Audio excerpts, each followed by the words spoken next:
dejar una posición, la primera posición del grupo parlamentario del PRD acá en el Senado de la República respecto a la reforma energética.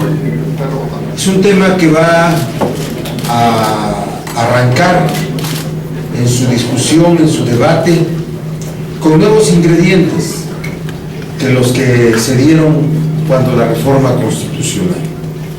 Hoy tenemos una sociedad más informada, sin duda que sí.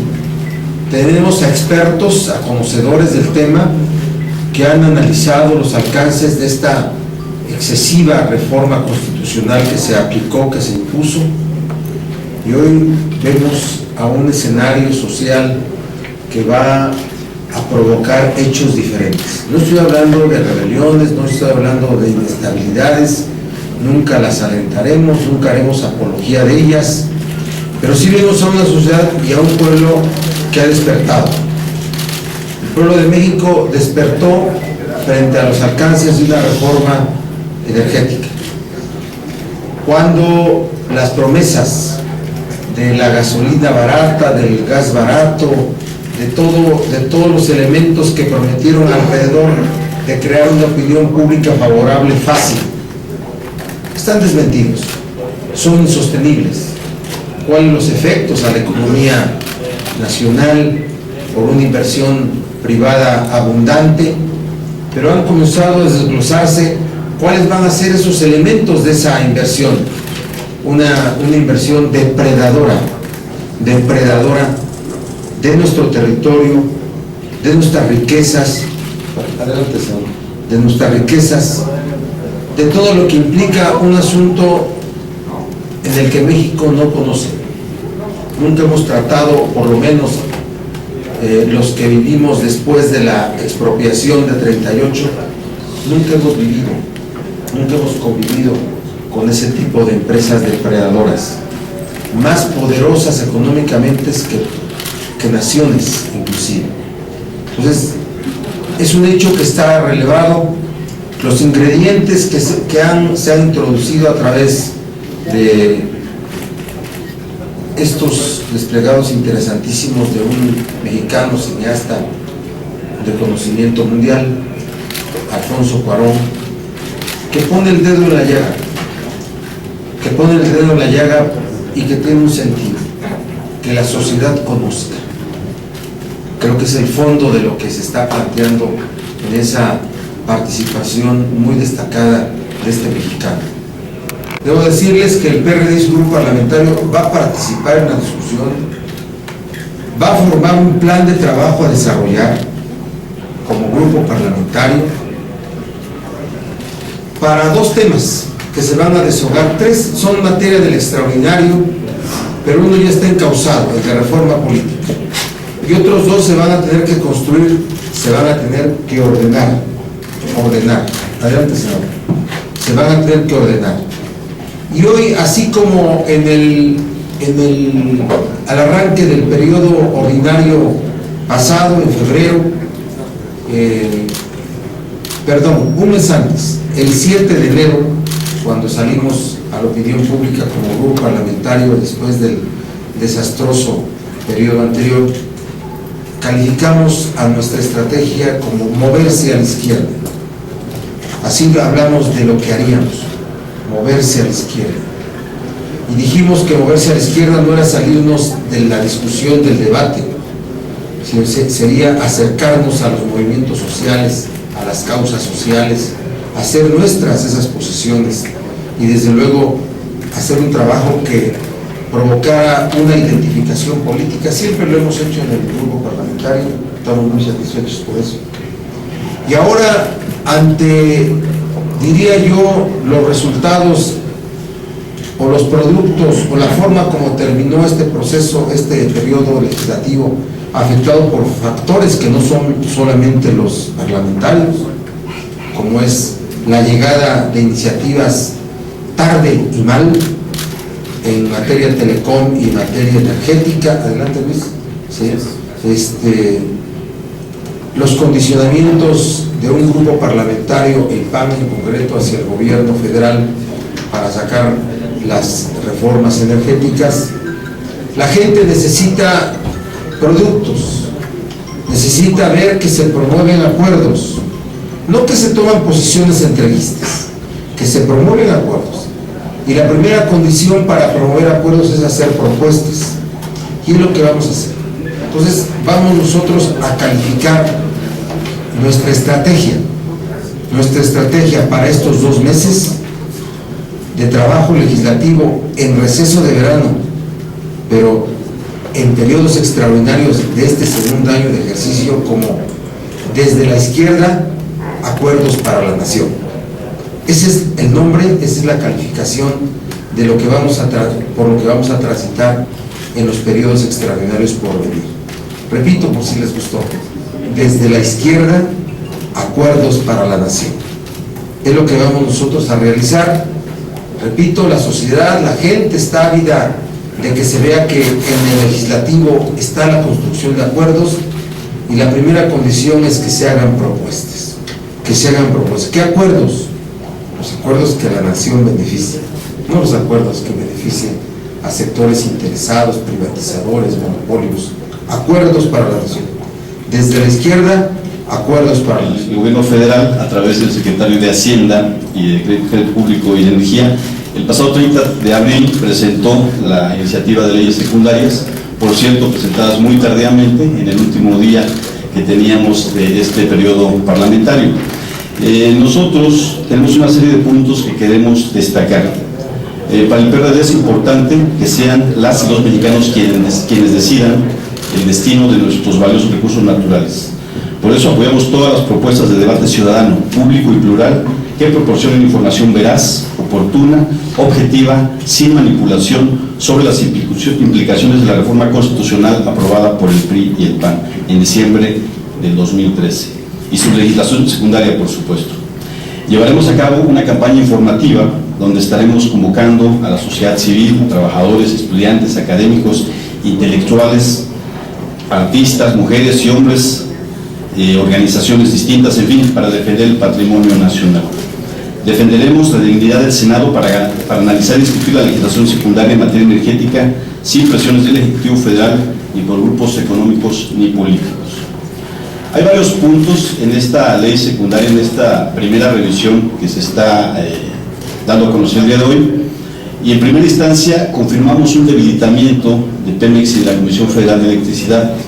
Esto porque en la Constitución fueron definidas como empresas productivas del Estado. Ahora las iniciativas refieren que estas empresas son propiedad exclusiva del gobierno federal, lo que implica que su gestión estará supeditada a los intereses del Ejecutivo, pudiendo su Consejo de Administración vender y desmantelar las instalaciones industriales sin responsabilidad real ni rendición de cuentas alguna. Pemex y CFE deben permanecer como propiedad del Estado, con verdadera autonomía para asegurar su permanencia, crecimiento, eficiencia y desarrollo en beneficio de las y los mexicanos.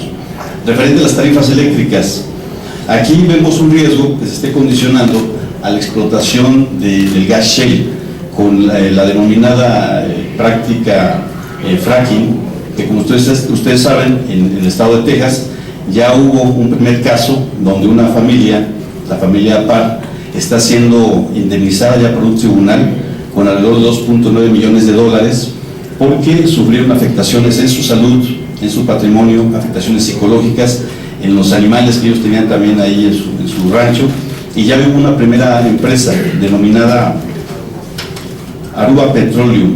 Eso es muy reciente. Esto sucedió el día 22 de abril de este año de 2014.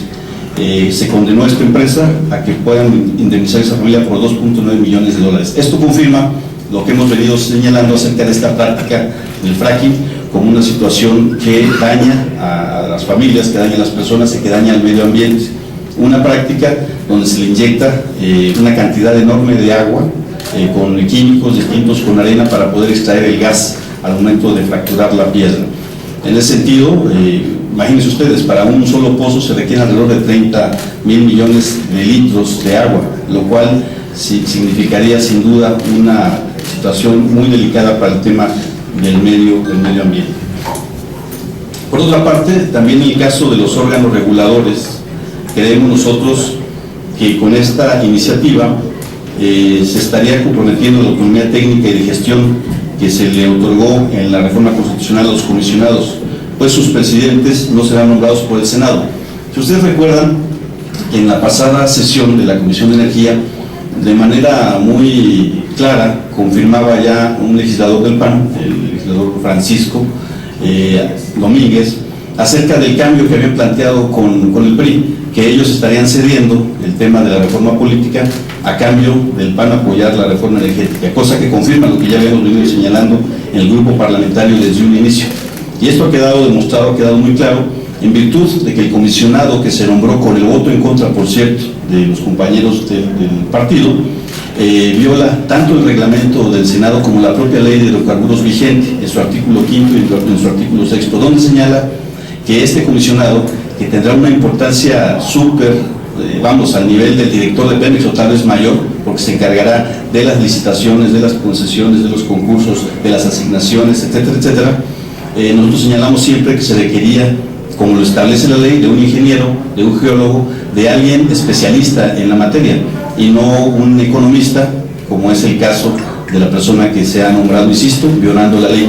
Sin embargo, en el nuevo planteamiento, en la reforma que nos manda el Ejecutivo, ya arreglan esa situación, ya le pone ahí que puede ser abogado, que puede ser un administrador, y además una situación agravante, que puede ser nombrado ya directamente por el presidente de la República de entre los consejeros que el Senado pueda avalar en un momento dado, una vez que hayan sido enviados a este Senado.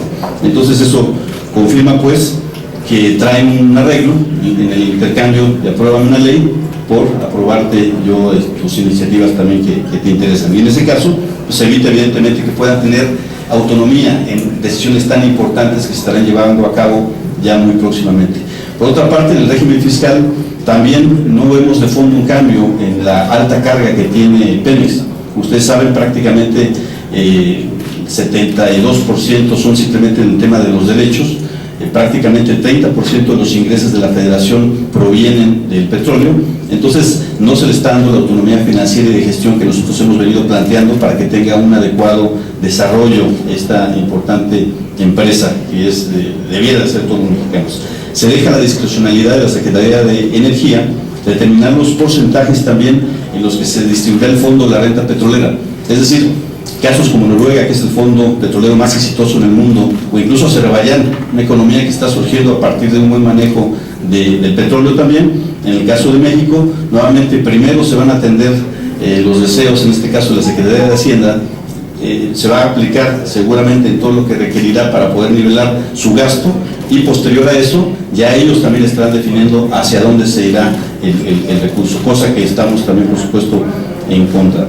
En el medio ambiente, la iniciativa para crear una ley de la Agencia Nacional de Seguridad Industrial y de Protección al Medio Ambiente del sector de hidrocarburos también confirma que tenía una motivación más política que técnica y que verdaderamente de defensa hacia el medio ambiente, y eso se puede ver una vez que se lee, porque no garantiza que el país tenga protección al medio ambiente en materia preventiva, de evaluación, de mitigación de riesgos, de afectaciones al medio ambiente por causas diversas, explosiones, derrames, incendios, desperdicios, etcétera, etcétera, deforestación, etcétera. En fin, lo cual nuevamente pone en entredicho pues esta serie de leyes nuevas.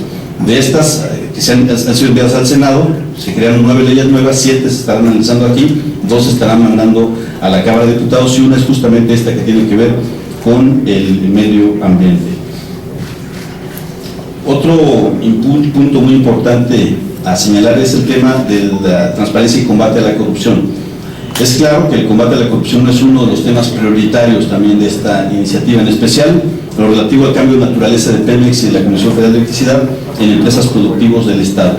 Este cambio origina una falta de rendición de cuentas, así como de compromiso en las funciones que realiza. Las y los consejeros de Pemex dejan de ser servidores públicos y por ello dejan de estar sujetos a la responsabilidad administrativa. Aquí cabe destacar también que este consejo estará integrado por 3 integrantes del Ejecutivo y por 4 que se estarán enviando al Senado para su ratificación, lo cual, insisto, no abona al tema del combate a la corrupción y la transparencia. De igual forma, resulta también muy desafortunado el régimen de remuneraciones del personal de estas empresas, deja de estar sujeto al artículo 127 constitucional. Esto lo va a liberar y evidentemente va a permitir que en un momento dado trabajadores extranjeros pudieran establecer mecanismos de pago diferentes a los estipulados para el resto de los servidores públicos de nuestro país. Por otro lado también, en la reforma está el régimen de responsabilidades, donde desaparece el órgano interno de control, y esto lo van a repartir en tres tareas, en tres órganos distintos, y donde se señalan también distintos alcances. Desde nuestro punto de vista, la función de vigilancia baja, o sea, el tema de la corrupción crece, y la evaluación y el desempeño y la supervisión de las labores que se estarán desempeñando en estas dos importantes dependencias, CFE y la Comisión Federal y Petróleos Mexicanos, estarán también a cargo de otro consejo que también dependerá del Consejo de Administración, lo cual implica evidentemente que todas las decisiones se sigan centralizando. Entonces, a todas luces es una reforma que, lejos de sacar las manos de Pemex, como lo anunció el secretario de Hacienda, al contrario, les da un control total de estas dos importantes empresas que son de los mexicanos, Pemex y la Comisión Federal. Solo quisiera hablar de tres asuntos muy importantes. Uno es el extremo contratismo, ahora muy diverso en estas leyes. Primero quisiera señalar que la nueva ley de ingresos sobre los hidrocarburos es la que va a sustituir la ley reglamentaria del artículo 27 constitucional, y de ahí se deriva, es prácticamente el eje estructural de todo el planteamiento de los 21 ordenamientos que nos marcan. En ello se ve un contratismo exacerbado. Hay al menos 4 mecanismos para despojar a Pemex de sus actuales yacimientos. El primero es la ronda cero, que como vimos, Pemex pidió poco y de lo poco le van a dar menos. Ese es un primer despojo. El otro es la migración de las asignaciones hacia los contratos. Pemex podrá privatizar lo que la CENER no pueda privatizar. Y esta migración de asignaciones que ya tiene Pemex todavía las puede privatizar a través de migrarlas hacia contratos. Otra es la coexistencia en las profundidades. Se establece que aunque Pemex pueda tener el derecho o la asignación de extraer petróleo de un yacimiento, pero en el mismo yacimiento, pero más profundo, pueda estar una transnacional. Es la coexistencia, esa es la otra manera de despojar. Y también de que Pemex demuestre que no es una empresa productiva en competencia con las transnacionales. Y ahí habría que ver el régimen fiscal, que es muy benigno para las empresas privadas. Solo se les va a cobrar el impuesto sobre la renta, un 30%. En cambio a Pemex son los mismos derechos que hoy se cobran en la actual ley de ingresos, igualitos es a lo que se le seguirá cobrando a Pemex, que establece el 72% de impuestos más una regalía que deberá de entregar, y esta regalía, el monto lo va a decidir el secretario de Hacienda. Además, y bueno, hay que señalar una frase muy importante que viene en la ley de Pemex, dice: Pemex es propiedad exclusiva del gobierno federal. Nuestra tarea es aclararle al gobierno que tiene una confusión de conceptos, que se confunde entre gobierno, Estado, gobierno, gobierno PRI. Entonces pareciera que no entiende que es priista, que es ser gobierno y que es ser del Estado. Esas tareas corresponderán a nosotros hacérselas notar al gobierno. Lo mismo, fijar condiciones para que Pemex controle el 80% de los yacimientos, tomando en cuenta los propios ejemplos que el gobierno aborda, que son Brasil y Noruega. Brasil controla el 90% de sus yacimientos y es una parte pequeña la que tienen los privados, y Noruega, pues, en consiguiente. Otro es los contratos, una enorme gama de contratos. No solamente son los de utilidad compartida, producción compartida, licencias, permisos, sino que en el rubro de contratos de servicios, ahora se abre una gama que actualmente no se consideran de servicios.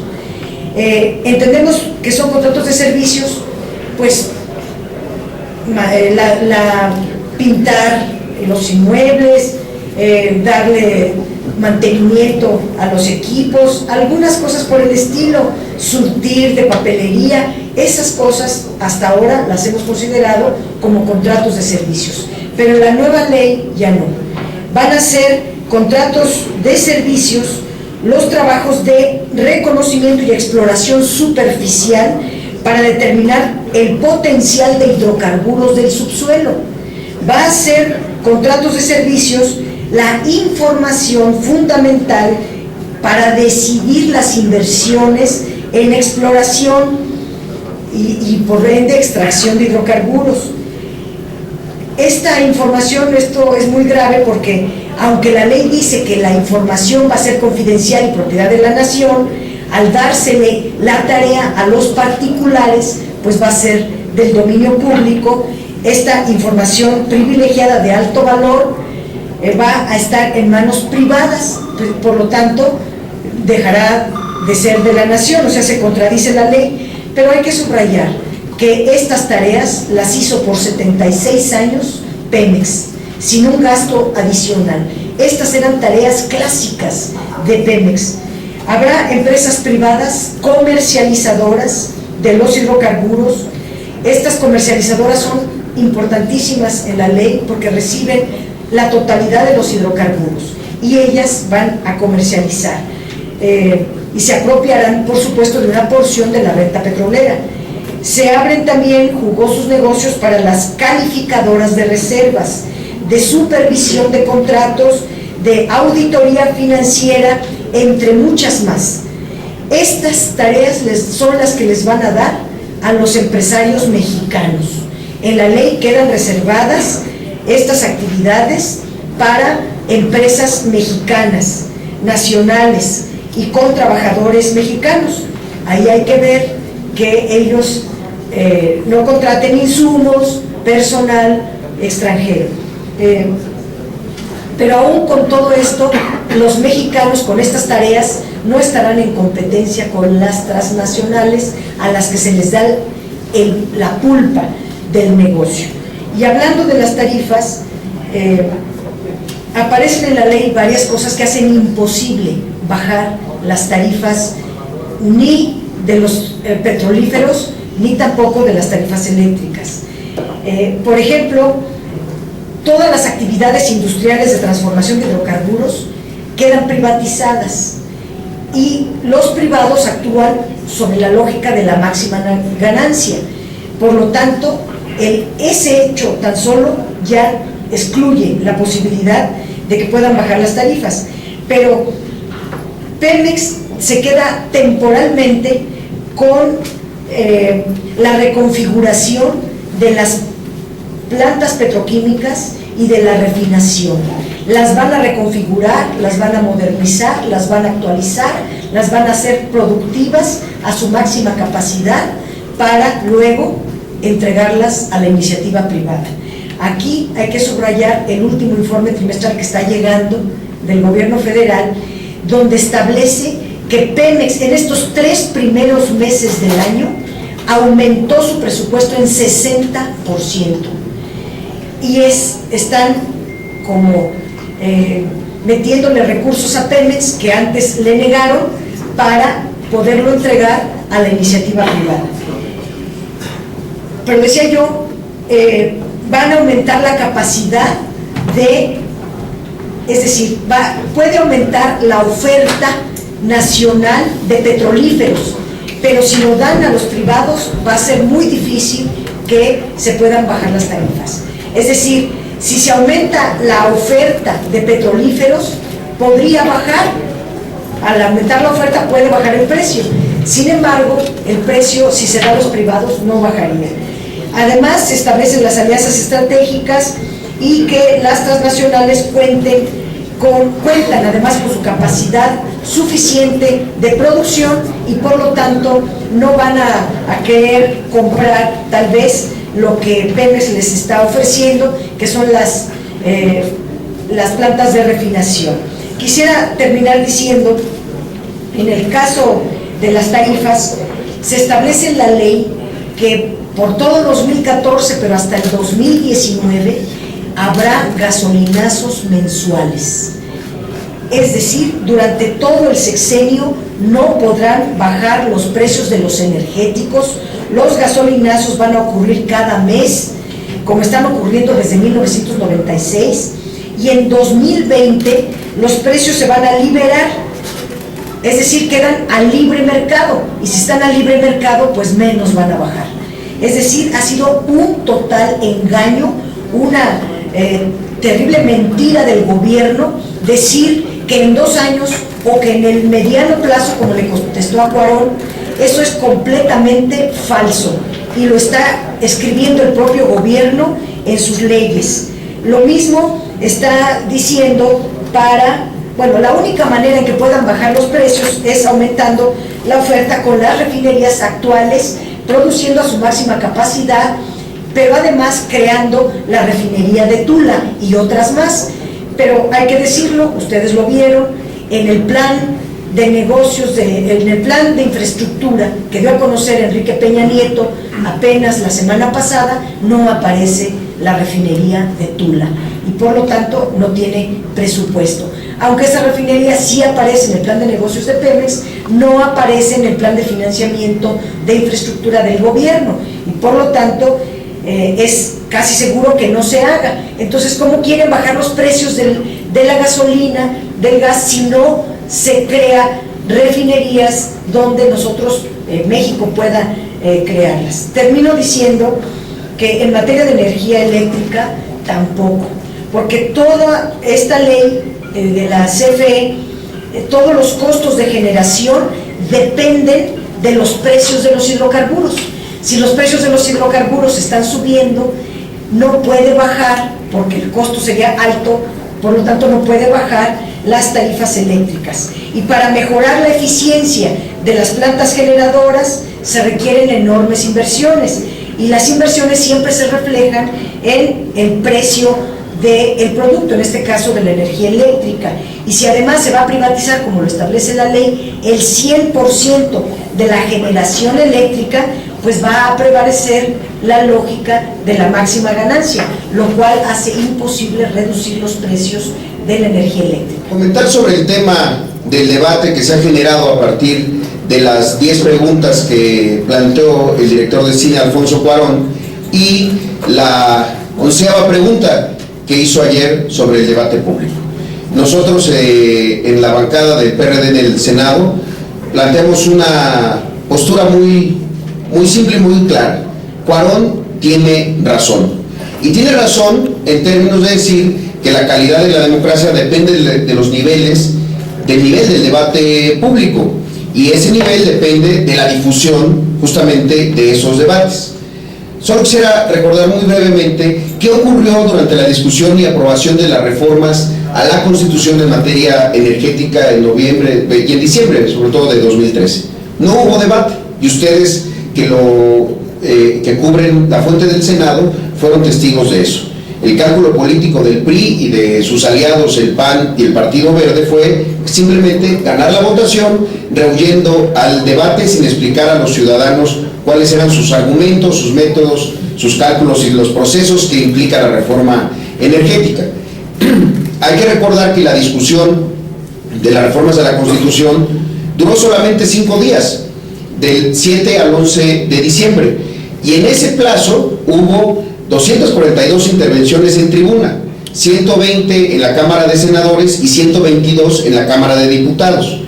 De esas intervenciones, de las 120 de la Cámara de Senadores, 77 fueron del PRD, 14 fueron del PT, 2 fueron del Movimiento Ciudadano, y del PRI solamente hubo 14 posiciones, casi las que obliga el reglamento por parte de los presidentes de las comisiones, 10 del PAN, a pesar de que el PRI tiene, como ustedes saben, 54 senadores, solo tuvo 14 intervenciones, y el PAN con 38 senadores solo tuvo 10 intervenciones, el Partido Verde 3 y Nueva Alianza 0. En la Cámara de Diputados la situación fue de 122 intervenciones, 82 del PRD, de 101 diputados que tiene el PRD, 9 del PT, de los 14 diputados del PT, 17 del Movimiento Ciudadano, de los 20 que tiene, 4 del PRI, de los 213 diputados que tiene el PRI, 6 el PAN, de 114, y 3 el Verde, de los 28 diputados que tiene el Partido Verde. Nueva Alianza, con 10 diputados, no hizo una sola intervención. Entonces, efectivamente, no hubo debate.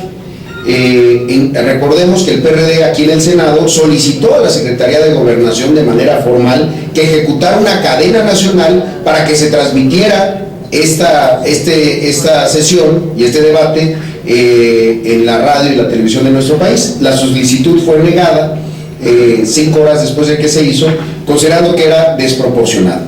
Entonces, nosotros estamos sumándonos a esta 11ª pregunta: ¿por qué no debatir? Creemos que los mexicanos tienen todo el derecho a saber cuáles son las implicaciones de la reforma energética y de las leyes secundarias, por ejemplo, en el tema de gasolinazos, qué implicación e impacto tiene en las tarifas de la CFE, en las tarifas del gas LP, en la corrupción de Pemex y, como ya mencionaba el senador Rabín, en el daño al medio ambiente. Por eso es que suscribimos y apoyamos y respaldamos la propuesta de realizar 3 debates públicos en televisión abierta, en horario estelar y con cobertura amplia, donde participen todos los expertos que estén a favor y los expertos que estén en contra. Por supuesto que los legisladores que tienen una posición favorable, que expliquen por qué, pero nosotros también estar presentes en esos debates, que se escuchen también a las voces independientes y sobre todo que se escuche la voz de los funcionarios del gabinete y la voz del presidente de la República explicando esta reforma a la Constitución. Estamos iniciando una campaña para plantear justamente la 11ª pregunta: ¿por qué no debatir? Lo haremos en la prensa, estamos terminando esta propuesta, y lo haremos también en los medios espectaculares, en todos lados donde podamos plantearle esta pregunta al gobierno de la República. ¿Por qué no debatir? No estamos dispuestos a que en los términos y el terreno del debate nuevamente se dé de manera escondida, secreta, con enormes simulaciones de que se está escuchando a la población y a los sectores y a los expertos, cuando en realidad lo único que se está aceitando muy bien es las tuercas, los tornillos de la aplanadora legislativa. Por eso, reiteramos, a Cuarón no le asiste solamente el peso del Oscar, le asiste el peso de la razón. Y con él también vamos a esperar la respuesta a esta 11ª pregunta: ¿por qué no debatir? Será todo por el lado. Tan vasta la información, es mucha información, que tenemos que ir dosificándola y explicando poco a poco lo que encontramos en estas 21 iniciativas.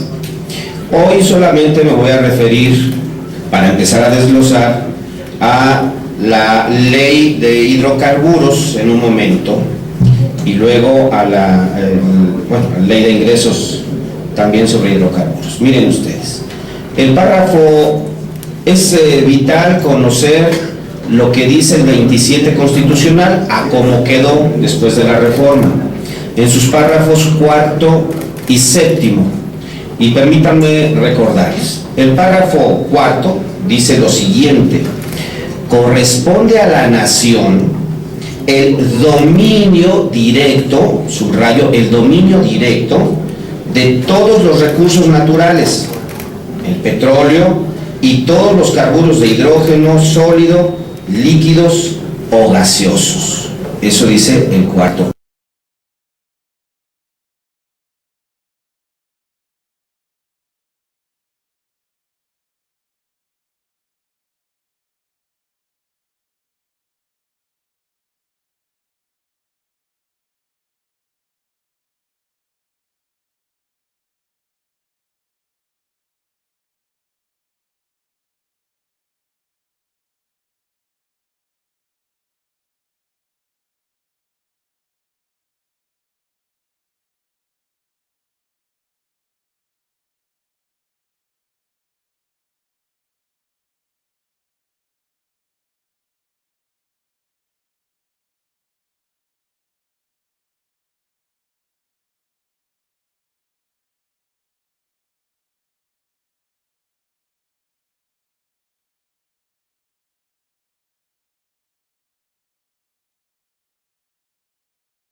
porcentaje mínimo de contenido nacional.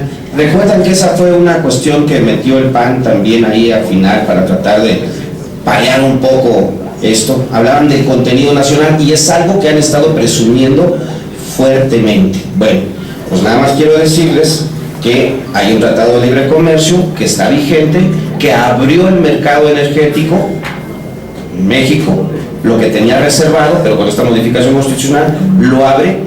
Y nada más quiero decirles que en el artículo 1106, que habla de los requisitos de desempeño, nos dice ahí que ninguna de las partes podrá imponer ni hacer cumplir cualquiera de los siguientes requisitos o hacer cumplir ningún compromiso o iniciativa en relación con el establecimiento, adquisición, expansión, administración, conducción u operación de una inversión, de un inversionista, de una parte o de un país no parte en su territorio. Para, y dice, todos estos condicionamientos dice, para, el inciso B, alcanzar un determinado grado o porcentaje de contenido nacional. Esto es, el Tratado de Libre Comercio impide lo que en esta ley pretenden hacer de contenido nacional.